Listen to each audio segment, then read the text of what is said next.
વિદ્યાર્થી મિત્રો, શ્રી કન્યા પ્રાથમિક વિદ્યાલય કાલાવડી લર્નિંગ એપ્લિકેશનમાં આપ સૌનું હાર્દિક સ્વાગત છે. વિષય વિજ્ઞાન ધોરણ 8 સેમિસ્ટર 2 એની અંદર ચેપ્ટર નંબર 11 બળ અને દબાણ. બરાબર. હવે એની અંદર આપણે આગળના જેટલા લેક્ચર જોયા એની અંદર આપણે બળ કોને કહેવામાં આવે છે એના વિશે સમજ મેળવી. ત્યારબાદ બળના પ્રકારો છે એ આપણે આગળના લેક્ચરની અંદર ભણી ગયા.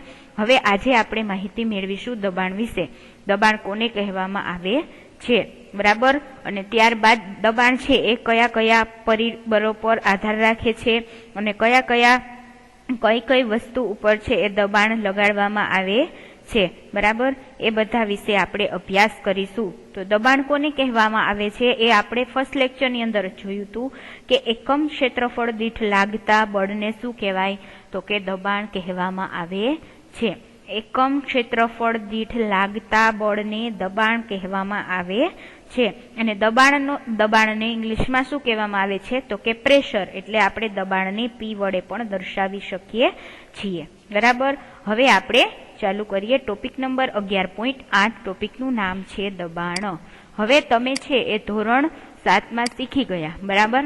તમે ધોરણ 7માં શીખ્યા છો કે વંટોળ કે ચક્રવાત વખતે તોફાની પવન છે એ ઘરની છતને પણ ઉડાવીને લઈ જાય છે. આવું તમે જોયું જ હશે કે જ્યારે છે એ વાવાઝોડું આવે, સતત ચક્રીય વાવાઝોડું આવે, બરાબર, તો શું થાય, તો કે એના કારણે જોરથી પવનો ફૂંકાવા લાગે છે. એના પરિણામે ઘરની છત છે કે નળિયા હોય, બરાબર, ઘરની ઉપર અથવા તો છાપરું હોય, પતરા હોય, એ બધાને ઉડાડીને પણ એ પવન છે એ લઈ જાય છે. તમે એ પણ શીખ્યા છો કે વંટોળ અને ચક્રવાત એ હવાના દબાણના તફાવતને લીધે શું થાય, તો કે ઉત્પન્ન થાય છે.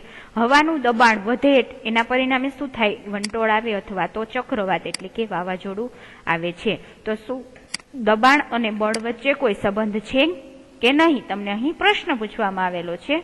તો ચાલો આપણે શોધીએ કે દબાણ અને બળ વચ્ચે છે એ કોઈ સંબંધ છે. આપણા ચેપ્ટરનું જ નામ છે બળ અને દબાણ, બરાબર. તો તમારે શું કરવાનું, તો કે કોઈ લાકડાના પાટિયામાં એક ખીલીને તેના શીર્ષથી ઠોકવાનો પ્રયત્ન કરો. શું તમે સફળ થાવો છો? હવે ખીલીને તેના અણીદાર છેડા પાસેથી ઠોકવાનો પ્રયત્ન કરો. આકૃતિ 11.12માં તમને બતાવેલું છે એ પ્રમાણે. તો શું તમે આ વખતે તેને ઠોકી શકો છો કે નહીં, બરાબર. ત્યારબાદ શાકભાજીને કોઈ બુઠ્ઠી છરી વડે કાપો અને તે પછી ધારદાર છરી વડે કાપો. તો તમને કયું સરળ પડશે? હવે જ્યારે તમે ખીલીને છે, બરાબર, કોઈ ખીલી લીધી હોય અને ટોપના ભાગે, માથાના ભાગેથી તમે ઠોકવાનો પ્રયત્ન કરશો તો શું થશે, તો કે ખીલી છે એ વ્યવસ્થિત છે એ તમે દિવાલની અંદર અથવા તો કોઈ પાટિયાની અંદર એને તમે બેસાડી શકશો. પરંતુ જે નીચે અણીવાળો ભાગ છે ત્યાંથી તમે ખીલીને ઠોકવાનો પ્રયત્ન કરશો વ્યવસ્થિત રીતે તો તે પણ અંદર ઘૂસી જશે. એવી જ રીતે જ્યારે તમે કોઈ બુઠ્ઠી છરીથી શાકભાજીને કાપશો તો શું થશે, એ સરખી કપાશે નહીં. અને પછી એ જ શાકભાજીને તમે ધારદાર છરી વડે કાપશો તો શું થશે, તો કે એ જ શાકભાજી છે એનું કટિંગ છે કેવું થશે, તો કે વ્યવસ્થિત થશે, બરાબર. અને હવે તમે આકૃતિની અંદર જોઈ શકો છો કે લાકડાના પાટિયામાં શું કરે છે, તો કે ખીલી છે એને બેસાડે છે. તો તમે આકૃતિની અંદર જોઈ શકો છો કે જે ખીલીનો ઉપરનો ભાગ છે, બરાબર, અહીંયા ગોળાકાર જે માથાનો ભાગ, ત્યાંથી તમે હથોડી વડે જેવું ખીલી ઉપર દબાણ આપશો એના પરિણામે શું થશે, તો કે ખીલી છે એ લાકડાના પાટિયાની અંદર વ્યવસ્થિત રીતે બેસી જશે, બરાબર. તો આપણે આ શું કર્યું, તો કે હથોડી વડે ખીલી ઉપર શું કર્યું આપણે, તો કે દબાણ લગાડ્યું, જેના પરિણામે શું થયું, તો કે ખીલી છે એ અંદરના તરફ ઘૂસી જાય છે. તો શું તમને એવું લાગે છે કે જે ક્ષેત્રફળ પર બળ લગાડવામાં આવે છે તે ક્ષેત્રફળ આ કાર્યોને સહેલું બનાવવામાં એક અગત્યની ભૂમિકા ભજવે છે? હવે તમને અહીંયા એવું કહેવામાં આવેલું છે કે જે ક્ષેત્રફળ પર બળ લગાડવામાં આવે છે, ઉદાહરણ તરીકે ખીલીના અણીદાર છેડાથી તમે બળ લગાડો છો, એ શું થયું, તો કે એ એક વસ્તુનું ક્ષેત્રફળ થયું. તો તે ક્ષેત્રફળ શું કરે છે, તો કે આ કાર્ય કરવા માટે શું કરે, સહેલું બનાવે છે, બરાબર. તો હવે આપણે દબાણ કોને કહીએ, તો તમને કીધું છે કે એકમ ક્ષેત્રફળ દીઠ લાગતા બળને શું કહેવાય, તો કે દબાણ કહેવામાં આવે છે. આપણે આકૃતિ મદદથી સમજીએ કે આ ખીલી છે, બરાબર, એનો ઉપરનો જે માથાનો ભાગ છે ત્યાંથી આપણે શું કરીએ છીએ, એને કોઈ લાકડાની અંદર છે એ બેસાડવાનો પ્રયત્ન કરીએ તો હવે આ જે ક્ષેત્રફળ છે બરાબર, જે ઉપરનો માથાનો ભાગ છે ત્યાં તમે શું કરો છો તો કે બળ લગાડો છો. તો આ જે થયું એ શું થયું, ખીલીનું જે માથાનો ભાગ એ ટોટલ એકમ ક્ષેત્રફળ થયું બરાબર. તો એને શું કહેવાય તો કે એકમ ક્ષેત્રફળ દીઠ લગાડવામાં આવતા બળને શું કહેવાય તો કે દબાણ કહેવામાં આવે છે બરાબર. તમને યાદ રહી ગયું, આકૃતિ દ્વારા આપણે અહીંયા સમજી લીધું કે એકમ ક્ષેત્રફળ દીઠ લાગતા બળને દબાણ કહેવામાં આવે છે.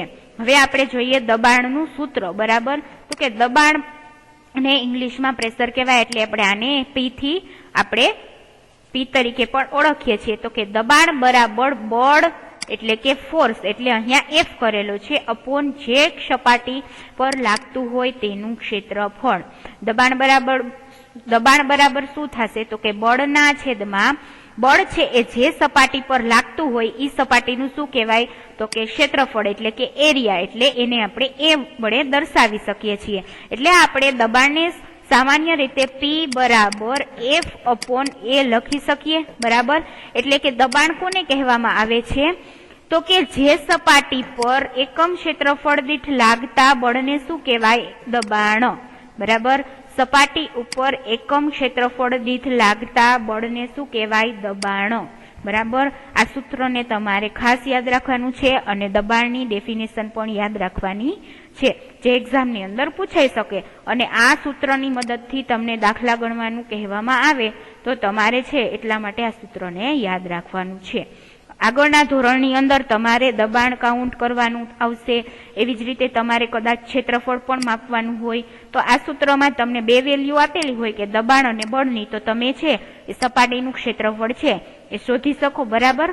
તો આ સૂત્ર તમારે ખાસ યાદ રાખવાનું છે. અહીં આપણે માત્ર એ જ બળોનો વિચાર કરીએ છીએ જે આ પૃષ્ઠ એટલે કે સપાટીને લંબ હોય. હવે જેના પર લાગતું દબાણ આપણે શોધવું છે બરાબર. તો આ થઈ ગઈ દબાણની ડેફિનેશન, અને દબાણ કોને કહેવામાં આવે છે એ આપણે જોયું અને એનું સૂત્ર છે એ જોઈ લીધું બરાબર. તો હવે આપણી પહેલી છે એ એમ કહે છે કે હવે મને સમજાયું કે કુલીઓને જ્યારે ભારે બોજ ઉપાડવાનો હોય છે ત્યારે તેઓ પોતાના માથા પર એક કપડાને ગોળ વીંટાળીને કેમ રાખે છે બરાબર. કુલી એટલે કોણ કે જ્યાં રેલવે સ્ટેશન હોય ત્યાં તમારો સામાન છે એ લઈ જવા માટે લાવવા માટે છે એ કુલી છે, એટલે કે એક મજૂર હોય. એ શું કરો તો કે તમે એને પૈસા આપો તો એ તમારો સામાન છે એક જગ્યાએથી બીજી જગ્યાએ ઉપાડીને તમને ત્યાં મૂકી જાય બરાબર. એને આપણે શું કહીએ તો કે કુલી છે એ કહેવામાં આવે છે. હવે કુલી શું કરે છે તો કે પોતાના માથા ઉપર છે એ સામાન ઉપાડે તો એ શું કરે સૌ પ્રથમ તો કે કપડું એક હોય એને શું કરે તો કે એનું ગોળાકાર છે એ વીંટાળી દે, ગોળાકાર રાઉન્ડ બનાવી દે એ કપડાનો અને એને માથા ઉપર લગાવી દે. એ આવું શા માટે કરે છે તમે આકૃતિની અંદર જોઈ શકો છો કે કુલી છે એના માથા ઉપર આ લાલ કલરનું ગોળાકાર રિંગ જેવું તમે જોવો છો બરાબર એ રાખેલું છે. ત્યારબાદ એની ઉપર સામાન છે એ ગોઠવવામાં આવેલો છે. તો કે આકૃતિ 11.13 તમને બતાવેલું છે. હવે આમ કરીને તેઓ શું કરે છે તો કે પોતાના માથા સાથે બોજના સંપર્કના ક્ષેત્રફળને વધારી દે છે. આથી તેમના માથા પર લાગતું દબાણ શું થાય તો કે ઘટી જાય અને તેઓ તે બોજને સરળતાથી ઉઠાવી શકે છે. હવે જો એ અહીં આ ગોળાકાર છે એ કપડાને રાખે નહીં તો શું થાય તો કે આ બેગ છે એ ડાયરેક્ટ એ બેગનો બધો વજન ક્યાં આવે તો કે એના માથા ઉપર આવે, અને બેગમાં વજન હોવાથી શું થાય એના માથા ઉપર દબાણ આવે બરાબર. એટલે એના માથા ઉપર એને વધારે ભાર લાગે. પરંતુ જો આપણે આ કપડાને ગોળાકાર રિંગમાં વીંટીને માથા ઉપર રાખી દઈએ તો શું થાય તો કે માથા ઉપર કપડું આવી જાય અને એના ઉપર કપડા ઉપર આપણે સામાન રાખીએ તો જે કપડું છે એનું ક્ષેત્રફળ છે એ વધી જાય. પરિણામે શું થાય તો કે સામાનનો જે વજન છે આપણા માથા ઉપર વધારે બોજ લાગતો તો એ કેવો થાય તો કે એ ઘટી જાય છે. એટલા માટે કુલી છે એ કપડાને ગોળાકાર વીંટાળીને માથા ઉપર રાખે છે બરાબર. ત્યાર પછી આપણે નેક્સ્ટ પોઈન્ટ જોઈએ તો કે ઉપરના સૂત્રમાં ક્ષેત્રફળ છે એ શું છે તો કે છેદમાં છે. આથી જો બળ સમાન હોય તો પૃષ્ઠનું ક્ષેત્રફળ જેટલું ઓછું હોય તેના પર લાગતું દબાણ એટલું જ વધારે હશે બરાબર. હવે તમને P બરાબર F/A સૂત્ર આપેલું છે બરાબર. તો કે દબાણ બરાબર બળના છેદમાં એકમ ક્ષેત્રફળ દીઠ લાગતું દબાણ. P બરાબર F/A એકમ ક્ષેત્રફળ દીઠ લાગતા એફ એટલે કે બળને શું કહેવાય? તો કે દબાણ કહેવામાં આવે છે. હવે આ સૂત્રમાં બરાબર ક્ષેત્રફળ એ છે એ ક્યાં છે? તો કે છેદમાં એટલે કે નીચે છે, અને બળ છે એફ એ ક્યાં છે? તો કે અંશમાં એટલે ઉપર છે. હવે જો બળ સમાન હોય બરાબર, તો પૃષ્ઠનું ક્ષેત્રફળ જેટલું ઓછું હોય તેના પર લાગતું દબાણ કેટલું હશે? એટલું જ વધારે હશે. બરાબર. ખીલીના અણીદાર ભાગનું ક્ષેત્રફળ એ તેના શીર્ષના ક્ષેત્રફળ કરતા ઘણું ઓછું છે. તેથી તે બળ ખીલીના અણીદાર ભાગને લાકડાના પાટિયામાં ઠોકવા માટે પૂરતું દબાણ ઉત્પન્ન કરે છે. તમે જોયું કે ખીલીના અણીદાર ભાગનું જે નીચેનો પોર્શન હોય એનું ક્ષેત્રફળ બરાબર કેવું હોય? તો કે નાનું હોય. જ્યારે એના ઉપરના ભાગનું ક્ષેત્રફળ શીર્ષનો ભાગ છે એ કેવું હોય? મોટો હોય. એટલે કે ઉપરના ભાગના ક્ષેત્રફળ કરતા જે નીચેનો સાંકડો ભાગ છે એનું ક્ષેત્રફળ કેવું હોય? ઘણું જ ઓછું હોય. એના પરિણામે શું થાય કે આપણે જેવું ઉપરના ભાગેથી બળ લગાડીએ બરાબર, એના ઉપર આપણે બળ લગાડશું તો શું થશે? તો કે ખીલી છે એ ફટાફટ છે લાકડાની અંદર જતી રહેશે. કારણ કે ત્યાં છે કેવું દબાણ ઉત્પન્ન થાય? તો કે વધારે દબાણ ઉત્પન્ન થાય. એના પરિણામે શું થાય? તો કે ખીલી છે એ નીચે ઘૂસી જાય છે. શું હવે તમે બતાવી શકો છો કે ખભા પર લટકાવવા માટેના થેલામાં પહોળી પટ્ટી કેમ લગાડવામાં આવે છે? કારણ કે પટ્ટો પહોળો હોય તો પટ્ટાનું ક્ષેત્રફળ છે એ કેવું થઈ જાય? તો કે વધી જાય. એના પરિણામે શું થાય? તો કે આપણને વજન છે એ કેવો લાગે? તો કે ઓછો લાગે છે. આ થેલામાં પાતળી પટ્ટી કેમ લગાવવામાં આવતી નથી? જો પાતળી પટ્ટી હોય તો પરિણામે શું થાય? તો કે થેલાની અંદર જે સામાન ભરેલો હોય એનો બધો જ વજન છે તમારા શોલ્ડર ઉપર એકદમ આવે, અને પરિણામે તમને શું થાય? તો કે એકદમ વધારે વજન લાગે. પરંતુ જો પટ્ટો પહોળો હોય તો શું થાય? તો કે એનું એરિયા એટલે કે એનું ક્ષેત્રફળ વધી જાય, જેના પરિણામે તમને શું થાય? તો કે તમને જે વજન છે એ ઓછો લાગે. અને કાપવા તથા કાણા પાડવા માટેના ઓજારોની ધાર હંમેશા તીક્ષ્ણ કેમ હોય છે? કારણ કે એની ધાર એકદમ તીક્ષ્ણ એટલે કે અણીદાર હોય. કોઈ પણ વસ્તુ આપણે કાપવી હોય અથવા તો કાણા પાડવા હોય, જો આપણે કાણા પાડવા માટેની ધ્રીલ આવે બરાબર, જે દિવાલમાં આપણે કાણા પાડીએ છીએ અથવા તો કોઈ પણ વસ્તુમાં, એ ધ્રીલને તમે જોવો તો નીચેનો જે પોર્શન હોય એ કેવો હોય? એકદમ તીક્ષ્ણ હોય બરાબર. એ શા માટે તીક્ષ્ણ હોય? કે જેવું આપણે બહારના ભાગેથી એકદમ પ્રેશર આપીએ, જો એ તીક્ષ્ણ ભાગ હોય તો એ ફટાફટ દિવાલની અંદર ઘૂસી જાય. કારણ કે ત્યાં કેવું હોય? તો કે દબાણ છે એના ઉપર વધારે લાગે, અને પરિણામે એ ફટાફટ દિવાલની અંદર ઘૂસી જાય છે. શું પ્રવાહીઓ અને વાયુઓ દ્વારા પણ દબાણ લાગે છે? શું એ જે ક્ષેત્રફળ પર બળ લાગતું હોય તેના પર આધાર રાખે છે? તો એ જાણવા માટે આપણે આગળનો ટોપિક છે એ સમજવો પડશે બરાબર. તો હવે આપણે જોઈએ ટોપિક નંબર 11.9. ટોપિકનું નામ છે પ્રવાહીઓ તથા વાયુઓ દ્વારા લગાડવામાં આવતું દબાણ બરાબર. આપણે 11.8 નંબરનો ટોપિક દબાણ છે એ પૂર્ણ કરી ગયા. એની અંદર દબાણની ડેફિનેશન, દબાણનું સૂત્ર આપણે જોયું.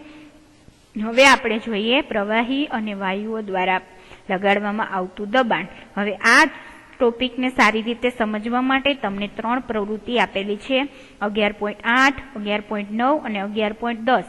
આ 3 પ્રવૃત્તિઓ કરવાથી તમને છે એ ખ્યાલ આવશે કે પ્રવાહી અને વાયુઓ પણ શું કરે છે? તો કે કોઈ પણ વસ્તુ ઉપર દબાણ લગાડે છે. હવે આપણે જોઈએ પ્રવૃત્તિ નંબર 11.8. એની અંદર તમારે શું કરવાનું છે એ આપણે સૌપ્રથમ વાંચી લઈએ. તો કે પારદર્શક એક કાચની નળી લો અથવા તો પ્લાસ્ટિકનો પાઇપ છે તમારે લેવાનો. પાઇપની નળીની લંબાઈ છે લગભગ કેટલી હોવી જોઈએ? તો કે 15 સેન્ટીમીટર તથા તેનો વ્યાસ લગભગ 5 થી 7.5 સેમી હોવો જોઈએ. એટલે લંબાઈ એટલે કે જે તમે આ કાચની અથવા તો પ્લાસ્ટિકની પાઇપની નળી લીધી એની જે આ લંબાઈ છે એ કેટલી હોવી જોઈએ? તો કે 15 સેન્ટીમીટર એ લાંબી હોવી જોઈએ. અને એનો વ્યાસ એટલે કે આ જે ગોળાકાર જે પોર્શન છે એની લંબાઈ કેટલી હોવી જોઈએ? તો કે 5 થી 7.5 સેન્ટીમીટર હોવી જોઈએ. એવી તમારે નળી લેવાની. ત્યારબાદ એક સારી ગુણવત્તાવાળા પાતળા રબરના ટુકડો લો. તમે રબરના ટુકડાની જગ્યાએ રબરનો ફુગ્ગો પણ લઈ શકો છો. ત્યારબાદ શું કરવાનું? તો કે પાઇપના એક છેડા પર રબરની સીટને ખેંચીને બાંધી દો. તમે રબરની સીટ લીધી હોય અથવા તો ફુગ્ગો લીધો હોય એને તમારે પાઇપના છેડે નીચે ટાઈટ એકદમ બાંધી દેવાનો. ત્યારબાદ પાઇપને ઉધ્વ સ્થિતિમાં રાખીને તેને મધ્ય ભાગથી પકડો. ઉધ્વ સ્થિતિ એટલે કે એને ઊભી, આપણે જે કોલમ હોય બરાબર એને કેમ સીધી રાખેલી હોય એમ તમારે સીધી એને રાખવાની અને વચ્ચેના ભાગથી, મધ્ય ભાગથી એટલે કે વચ્ચેના ભાગથી તમારે એને પકડવાની રહેશે. આકૃતિ તમને 11.14 દર્શાવ્યું છે એ મુજબ. હવે ત્યારબાદ તમારા કોઈ એક મિત્રને પાઇપમાં શું કરવાનું, તો કે પાણી રેડવાનું કહો. તમારા મિત્રને કહેવાનું કે ઉપરના ભાગેથી એ પાઇપની અંદર શું કરે, તો કે ધીમે ધીમે એ પાણી રેડવાનું. શું રબરનું પડ બહારની બાજુ ઉપસી આવે છે? તમે જેવું એ પાઇપની અંદર પાણી નાખશો તો તમારે છે અવલોકન કરવાનું કે નીચે જે તમે ફુગ્ગો લગાવેલો હતો એ ઉપસે છે કે નહીં. પાઇપમાં પાણીના સ્તંભની ઊંચાઈનું પણ અવલોકન કરો. પાઇપમાં થોડું વધારે પાણી રેડો અને રબરના પડના ઉપસેલા ભાગનું તથા પાઇપમાં પાણીના સ્તંભની ઊંચાઈનું ફરીથી અવલોકન કરો. અને આ પ્રક્રિયાનું થોડી વધારે વખત તમારે શું કરવાનું, તો કે આ પ્રક્રિયાનું તમારે સતત છે એ પુનરાવર્તન કરવાનું છે. અને શું તમે રબરના પડના ઉપસેલા ભાગ અને પાઇપમાં પાણીની ઊંચાઈના સ્તંભ વિશે વચ્ચે કોઈ સંબંધ છે એ જોઈ શકો છો. હવે આપણે આકૃતિ સમજી લઈએ. બરાબર, તમને અહીં સરસ મજાની આકૃતિ છે એ આપેલી છે, આકૃતિ નંબર 11.14. તમને આકૃતિની આપણે જે છે એ પ્રવૃત્તિ હમણાં વાંચી લીધી કે તમારે એની અંદર શું કરવાનું, તો કે 15 સેન્ટીમીટર લંબાઈ છે એ ધરાવતું તમારે પ્લાસ્ટિકની નળી લેવાની છે. આની જગ્યાએ તમે કોઈ કાચની અથવા તો કોઈ રબરની નળી પણ લઈ શકો છો. બરાબર, કે જે કેવી હોય, તો કે પારદર્શક હોય, કે જે આપણે એની અંદર પાણી જે ભરીએ એ જોઈ શકીએ એવી હોવી જોઈએ. એની લંબાઈ કેટલી હોવી જોઈએ, તો કે 15 સેન્ટીમીટર એ લાંબી હોવી જોઈએ. અને એનો વ્યાસ એટલે કે આ કેટલો હોવો જોઈએ, તો કે 5 થી 7.5 સેન્ટીમીટર છે એનો વ્યાસ હોવો જોઈએ. બરાબર, હવે શું કરવાનું, એક ફુગ્ગો લેવાનો અને એને તમારે આ પાત્ર જે છે પાઇપની નળી છે એના તળિયે તમારે ફુગ્ગાને શું કરવાનો, તો કે ટાઈટ એકદમ બાંધી દેવાનો, કોઈ પણ દોરીની અથવા તો કોઈ પણ બીજા રબર બેન્ડની મદદથી. ત્યારબાદ ઉપરના ભાગેથી શું કરવાનું, તો કે પાણી છે એ આ પાઇપની અંદર તમારે ઇન્સર્ટ કરવાનું. બરાબર, હવે શું કરવાનું, તો કે જ્યારે તમે ઉપરથી પાણી છે એ રેડવાનું શરૂ કરશો, બરાબર, આ પ્લાસ્ટિકની નળીની અંદર જેવું તમે ઉપરના ભાગેથી તમારા મિત્રને કહેવાનું કે ઉપરના ભાગેથી પાણી છે એ રેડવાનું શરૂ કરે. હવે જેવું પાણી છે એ નીચેની તરફ આવશે નળીની અંદર, ત્યારે તમારે અવલોકન કરવાનું કે આ જે ફુગ્ગો તમે નીચે લટકાવેલો હતો એમાં તો કઈ હવા ભરેલી હતી નહીં, તમે ડાયરેક્ટ જ લઈને એને રબર બેન્ડથી અથવા તો કોઈ દોરીની મદદથી ટાઈટ અહીંયા બાંધી દીધેલો હતો. તો હવે તમે જેવું પાણી ઉપરથી રેડો છો કે શું આ ફુગ્ગો ફૂલાય છે કે નહીં એનું તમારે અવલોકન કરવાનું છે. હવે તમે જેવું ધીમે ધીમે ઉપરના ભાગેથી પાણી રેડવાનું શરૂ કરશો એટલે શું થશે, તો કે નીચે છે એ ફુગ્ગો છે એ ફૂલાવાનું શરૂ કરશે. તમને બાજુની આકૃતિમાં જોઈ શકો છો કે ફુગ્ગો છે પેલી આકૃતિની અંદર છે એની સ્થિતિ કેવી હતી અને આકૃતિ 2 ની અંદર તમે જોઈ શકો છો કે એની સ્થિતિ કેવી છે, તો કે ફુગ્ગો છે એ ધીમે ધીમે ફૂલાશે. આવું શા માટે થાય છે, તો કે એ આપણે જોઈ લઈએ. તો આ પ્રવૃત્તિ કરવાથી આપણને એ ખ્યાલ આવશે કે પાત્રમાં ભરેલ પ્રવાહી વડે તેના તળિયે શું થાય, તો કે દબાણ લાગે છે અને આ દબાણનું મૂલ્ય પ્રવાહીના સ્તંભની ઊંચાઈના સમપ્રમાણમાં હોય છે, એટલે કે સરખું હોય છે. હવે તમે જેમ જેમ પ્રવાહીના સ્તંભની ઊંચાઈ વધે છે તેમ તેમ દબાણ પણ સરખા પ્રમાણમાં વધે છે. હવે સ્તંભની ઊંચાઈ એટલે શું, તો કે તમે જે આ લાંબી નળી લીધેલી હતી એમાં તમે જેમ જેમ પાણી એડ કરશો એટલે કે પાણીની સપાટી કેવી થશે, તો કે પાણી છે એની સપાટી એ ઉપરની બાજુ વધશે. બરાબર, તેમ તેમ શું થશે, નીચેની તરફ ફુગ્ગો છે એ ફૂલાશે. જેવી રીતે જેટલો ફુગ્ગો ફૂલાતો જશે એમ એમ સપાટી સ્તંભની સપાટી પર કેવી થશે, તો કે વધતી જશે. બરાબર, તો આ પ્રવૃત્તિ કરવાથી આપણે શું સાબિત કરી શકીએ, તો કે કોઈ પણ પદાર્થ છે એ પ્રવાહી પદાર્થ પાત્રના તળિયે શું કરે છે, તો કે દબાણ લગાડે છે. એના પરિણામે શું થશે, તો કે દબાણ જેવું લાગશે એટલે ફુગ્ગો છે એ ફૂલવા માંડશે. તો આ પ્રવૃત્તિ ઉપરથી આપણે એવું સાબિત કરી શકીએ કે પ્રવાહી છે એ પણ પાત્રના તળિયે શું કરે છે, તો કે દબાણ છે એ લગાડે છે. બરાબર, આ પ્રવૃત્તિ તમારે સારી રીતે સમજી અને તમારી બુકની અંદર લખવાની છે. જેમ જેમ તમે ઉપરથી પાણી એડ કરશો તેમ તેમ પાત્રના તળિયે દબાણ લાગશે અને ફુગ્ગો છે એ ફૂલવા માંડશે. બરાબર, તો આ થઈ ગઈ પહેલી પ્રવૃત્તિ. હવે આપણે નેક્સ્ટ પ્રવૃત્તિ જોઈએ. એની અંદર પણ આપણે આવું જ સમજવાનું છે કે પ્રવાહી છે બરાબર એ શું કરે છે તો કે પાત્રના તળિયે દબાણ લગાડે છે. એવું આપણે પ્રવૃત્તિ 11.8 જોઈ અને સાબિત કર્યું. હવે આપણે બીજી પ્રવૃત્તિ જોઈએ, પ્રવૃત્તિ નંબર 11.7 કે શું પ્રવાહી છે એ પાત્રની દિવાલ પર પણ દબાણ લગાડે છે. આપણે જોયું કે ઉપરથી આપણે પાણી એડ કરીએ છીએ તો નીચે જે ફુગ્ગો હતો એ શું થાય છે તો કે ફૂલાય છે. એના ઉપરથી આપણે એવું સાબિત કરી શક્યા કે પ્રવાહી છે પાત્રના તળિયે દબાણ લગાડે છે. હવે આપણે જોઈએ પાત્રના તળિયે તો દબાણ લાગ્યું, પરંતુ શું એ દિવાલ પર પણ દબાણ લગાડે છે કે નહીં એ સમજીએ. તો એના માટે જોઈએ પ્રવૃત્તિ નંબર 11.9. એની અંદર શું કીધું છે તો કે પ્લાસ્ટિકની તમારે એક બોટલ લેવાની છે. તમે પાણી કે કોઈ પણ સોફ્ટ ડ્રિંકની વપરાયેલી કોઈ બોટલ લઈ શકો છો બરાબર. જે મિનરલ વોટરની બિસ્લેરી હોય એ પણ લઈ શકો અથવા તો કોઈ કોલ્ડ ડ્રિંકની બોટલ હોય તે પણ ચાલે. અને આકૃતિ 11.5માં દર્શાવ્યા પ્રમાણે બોટલના તળિયા પાસે થોડા સેમી લાંબી એક નળાકાર નળી બેસાડો અને એવું કરવા માટે કાચની ટ્યુબના એક છેડાને થોડો ગરમ કરવાનો છે બરાબર. હવે તમે જેવો છેડાને ગરમ કરશો ત્યાર પછી તમારે તરત જ બોટલના તળિયાની પાસે તેને દાખલ કરી દેવાનો અને જોડાણ સ્થાને સાંધા પાસે પાણી લીક થતું નથી તેનું તમારે ધ્યાન રાખવાનું.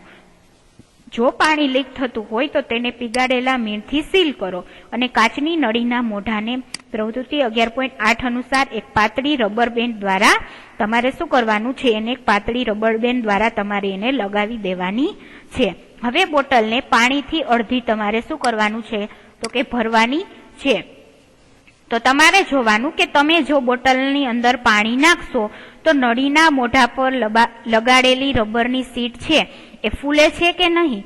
હવે બોટલમાં થોડું વધારે પાણી તમે એડ કરતા જાઓ બરાબર.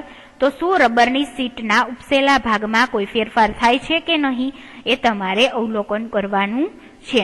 તો હવે આપણે જોઈએ આકૃતિ નંબર 11.5 અને આ પ્રવૃત્તિને આપણે સમજી લઈએ. સૌ પ્રથમ શું કરવાનું તો કે પ્લાસ્ટિકની કોઈ મિનરલ વોટરની અથવા તો સોફ્ટ ડ્રિંકની તમારે આકૃતિમાં દર્શાવ્યા મુજબ એક બોટલ છે એ લેવાની છે બરાબર. ત્યારબાદ શું કરવાનું તો કે બોટલના તળિયાથી થોડીક સેન્ટીમીટર ઊંચાઈએ 2 થી 3 સેન્ટીમીટર ઊંચાઈએ તમારે શું કરવાનું એક તમારે કાણું કરવાનું બરાબર. હવે કાણું કરવા માટે તમારે શું કરવાનું તો કે તમારે એક કાચની છે એ નળી લેવાની અને કાચની નળીના મોઢાને શું કરવાનું તમારે મોઢાના ભાગને એક સાઈડના ભાગને ગરમ કરવાનો. એ જેવો ફૂલ ગરમ થાય એટલે તમારે અહીંયાથી શું કરવાનું એ કાચની નળીને અહીંયા બોટલની અંદર ઇન્સર્ટ કરી દેવાની બરાબર. બોટલ જેવી ગરમ થશે એના પરિણામે શું થશે આ કાચની નળી જેવી ગરમ થશે બરાબર. એના પરિણામે આ બોટલ કેવી હોય તો કે પ્લાસ્ટિકની હોય એટલે એ ઓગળી જાય બરાબર. અને કાચની નળી એકદમ ગરમ થશે એટલે આ બોટલની અંદર તમારે અહીંથી એને ઇન્સર્ટ કરી દેવાની. ત્યારબાદ તમારે શું કરવાનું કાચની નળીના છેડે એક ફુગ્ગો છે અથવા તો રબરની કોઈ સીટ છે એને તમારે દાખલ કરી દેવાની બરાબર. જે કે જેની અંદર હવા ભરેલ ન હોય એવો ફુગ્ગો તમારે અહીં બાંધી દેવાનો રબરની મદદથી અથવા તો કોઈ દોરીની મદદથી. અને ખાસ એ ધ્યાન રાખવાનું કે જે તમે નળી ઇન્સર્ટ કરેલી હતી બોટલની અંદરથી ત્યાં કોઈ લીકેજ નથી ને એટલે કે ત્યાંથી પાણી છે બહાર નીકળવું ન જોઈએ. જો અહીંયાથી પાણી બહાર નીકળતું હોય તો તમારે શું કરવાનું કે ઓગળેલું મીણ હોય એને ઓગાળીને અહીંયા લગાવી દેવાનું. એના પરિણામે શું થશે તો કે ત્યાંથી લીકેજ બંધ થઈ જશે. ત્યારબાદ શું કરવાનું તો કે ઉપરની સપાટીથી એટલે કે અહીંયા જે ઢાંકણ આપણે બંધ કરીએ જે મોઢાનો ભાગ છે ત્યાંથી તમારે પાણી છે બોટલની અંદર એડ કરતું જવાનું. તમે જેવું બોટલની અંદર પાણી એડ કરશો ધીમે ધીમે શું થશે તો કે આ નળીની અંદર પણ પાણી જશે. એના પરિણામે શું થશે ત્યાં રહેલો જે ફુગ્ગો છે એ ફૂલાઈ જશે. આવું શા માટે થાય છે કારણ કે પ્રવાહી છે એ પાત્રના તળિયે પ્રવૃત્તિ આપણે આગળની જોઈ એમાં જોયું કે નીચે જે ફુગ્ગો રાખેલો હતો એ કેવું થતું હતું તો કે ફૂલાઈ જતો હતો. એના ઉપરથી આપણે સાબિત કર્યું કે પ્રવાહી પાત્રના તળિયે દબાણ લગાડે છે બરાબર. એવી જ રીતે અહીં પણ સાઈડમાં જે ફુગ્ગો રાખેલો છે એ શું થશે ફૂલાઈ જશે. એટલે આપણે આ પ્રવૃત્તિ ઉપરથી એવું સાબિત કરી શકીએ કે પ્રવાહી પાત્રના તળિયે તો દબાણ લગાડે જ છે સાથે સાથે એ પાત્રની દિવાલ પર પણ શું કરે છે તો કે દબાણ એટલે કે પ્રેશર લગાડે છે બરાબર. તો આપણી આ પ્રવૃત્તિ કમ્પ્લીટ થઈ ગઈ. આના ઉપરથી આપણે બળ વિશે બે ખ્યાલ આવી ગયા કે બળ છે એ શું કરે પ્રવાહી છે એ પાત્રના તળિયે તો દબાણ લગાડે જ છે એવી જ રીતે એ દિવાલ પર પણ દબાણ લગાડે છે. ત્યાર પછી આપણે જોયું કે નોંધો કે રબરની સીટને માત્ર પાત્રના તળિયે નહીં પરંતુ બાજુની દિવાલમાં લગાડવામાં આવે છે. તો શું આ કિસ્સામાં રબરની સીટનું ફૂલાવવું શું દર્શાવે છે કે પાણી છે એ પાત્રની દિવાલો પર પણ દબાણ લગાડે છે. બરાબર, આના ઉપરથી આપણે એવું કહી શકીએ કે પ્રવાહી છે એ પાત્રની દિવાલ પર પણ દબાણ લગાડે છે. જેમ આગળની પ્રવૃત્તિમાં પાત્રના તળિયે દબાણ લગાડતું હતું એમ અહીં પાત્રની દિવાલ પર પણ દબાણ લાગે છે. ત્યાર પછી નેક્સ્ટ પ્રવૃત્તિ જોઈએ, પ્રવૃત્તિ નંબર 11.10. એની અંદર શું કરવાનું તો કે જેવી રીતે તમે આગળની પ્રવૃત્તિમાં પ્લાસ્ટિકની બોટલ લીધી હતી એમ તમારે અહીં પણ તમારે પ્લાસ્ટિકની એક બોટલ લેવાની છે અને તમારે એક ખાલી ડબ્બો કે પ્લાસ્ટિકની વપરાયેલી બોટલના ઉપયોગ કરી શકો છો. બરાબર, આ પ્રવૃત્તિની અંદર તમે પ્લાસ્ટિકની એક ખાલી બોટલ અથવા તો નળાકાર તમારે પાત્ર લેવાનું. તમે ખાલી ડબ્બો કે પ્લાસ્ટિકની વપરાયેલી બોટલનો પણ ઉપયોગ કરી શકો છો. ત્યારબાદ શું કરવાનું, બોટલના તળિયા પાસે ચારેય દિશામાં 4 છિદ્ર કરો. તમારે કોઈ પણ વસ્તુની મદદથી પ્લાસ્ટિકની બોટલના ચારેય સાઈડ એક એક છિદ્ર એટલે કે એક એક ગોળાકાર હોલ તમારે કરવાનો. ધ્યાન રાખો કે આ છિદ્રો તળિયાથી સમાન ઊંચાઈ પર હોય, જે તમે આકૃતિ 11.16 જોઈ શકો છો. હવે બોટલને પાણીથી ભરો. તમે શું અવલોકન કરો છો? શું છિદ્રોમાંથી નીકળતું પાણી બોટલથી સમાન અંતરે પડે છે? તો આ તમને શું દર્શાવે છે? બરાબર, હવે આપણે આકૃતિ 11.16 છે એ સમજી લઈએ. જો તમે આકૃતિની અંદર જોઈ શકો છો કે એક બોટલ છે, નળાકાર બોટલ તમે લીધેલી છે. તો ત્યારબાદ તમારે શું કરવાનું તો કે બોટલ લેવાની અને બોટલના પાત્રના તળિયાની સપાટીથી સમાન અંતરે 4 છિદ્ર તમારે કરવાના. તો જે પાત્રનું તળિયું છે, બરાબર, અહીંથી તમે કદાચ 2 સેન્ટીમીટર અંતરે તમે છિદ્ર કરતા હોય તો ચારે બાજુની દિવાલે તમારે 2-2 સેન્ટીમીટરના અંતરે તમારે શું કરવાનું તો કે કાણું છે એ બનાવવાનું છે. તમારે ચારેય બાજુ છે એ સામસામેની બાજુ અને બંને સાઈડની બાજુ એ 4 છિદ્ર કરવાના. ત્યારબાદ તમારે શું કરવાનું તો કે તમારે ઉપરના ભાગથી અહીં તમારે પાણી છે બોટલની અંદર દાખલ કરવાનું થશે. હવે તમે જેવું પાણી છે ઉપરથી ઇન્સર્ટ કરશો, પરિણામે શું થશે તો કે પાણી નીચેની તરફ વહેવા લાગશે અને એ 4 કાણામાંથી પાણી છે એ શું કરશે, નીકળવાનું શરૂ કરશે, બહાર નીકળશે. તો તમારે એ અવલોકન કરવાનું કે જે 4 કાણામાંથી પાણી નીકળે છે એ સમાન અંતરે નીકળે છે કે નહીં. બરાબર, હવે આપણે આગળ જ જોયું હતું કે જે તમે કાણા કરો, બરાબર, જે છિદ્ર કરો એ તળિયાના સપાટીથી એક જ સરખા અંતરે તમારે કરવાના. એવું નહીં કે તમે પેલું જે કાણું કરેલું છે છિદ્ર એ 2 સેન્ટીમીટર અંતરે કરેલું, આ બીજું છે 5 સેન્ટીમીટર, એવું નહીં, સરખા અંતરે જ કરવાનું છે. બરાબર, અને એ તમે કરશો એના પરિણામે શું થશે તો કે પાણી છે એ બહાર નીકળશે. તો આના ઉપરથી આપણે શું સાબિત કરી શકીએ એ આપણે જોઈએ તો કે ચારેય છિદ્રમાંથી બહાર આવતું પાણી બોટલના તળિયેથી એક સમાન અંતરે છે, જે દર્શાવે છે કે પાણીની ખુલ્લી સપાટીથી એક સરખી ઊંડાઈએ પાણી એક સરખું દબાણ લગાડે છે. બરાબર, આ 3 પ્રવૃત્તિ કરવાથી આપણને ખબર પડી ગઈ કે પ્રવાહી છે, બરાબર, એ પાત્રના તળિયે પણ દબાણ લગાડે છે, પ્રવાહી પાત્રની દિવાલ પર પણ દબાણ લગાડે છે. એવી જ રીતે જ્યાં આપણે ત્રીજી પ્રવૃત્તિ કરી કે છિદ્રમાંથી પાણી પણ બહાર આવે છે, જો સરખી સપાટી હોય તો એક જ સરખું દબાણ છે એ 4 આ છિદ્ર પર લાગશે અને પરિણામે એક જ સરખું પાણી છે એ આ છિદ્રમાંથી બહાર આવશે. બરાબર, હવે આપણે ત્યાર પછી જોઈ લઈએ નેક્સ્ટ પોઈન્ટ. આ 3 પ્રવૃત્તિ છે તમારે ખાસ યાદ રાખવાની છે. હવે આ 3 પ્રવૃત્તિ કરી, બરાબર, હવે તમે કહી શકો છો કે પ્રવાહી પાત્રની દિવાલ પર પણ દબાણ લગાડે છે. બરાબર, આ પ્રવૃત્તિ કરવાથી આપણને ખ્યાલ આવી ગયો કે પ્રવાહી વસ્તુ છે, કોઈ પણ પ્રવાહી વસ્તુ છે, પાણી છે અથવા તો કોઈ પણ બીજું લિક્વિડ છે, એ પાત્રની દિવાલ ઉપર પણ દબાણ લગાડે છે, પાત્રના તળિયે પણ દબાણ લગાડે છે. આ વાતને તમારે ખાસ છે યાદ રાખવાની છે અને આ 3 પ્રવૃત્તિને સારી રીતે તમારે સમજવાની છે. ત્યાર પછીનો નેક્સ્ટ પોઈન્ટ છે એ આપણે નેક્સ્ટ લેક્ચરની અંદર જોશું. Thank you.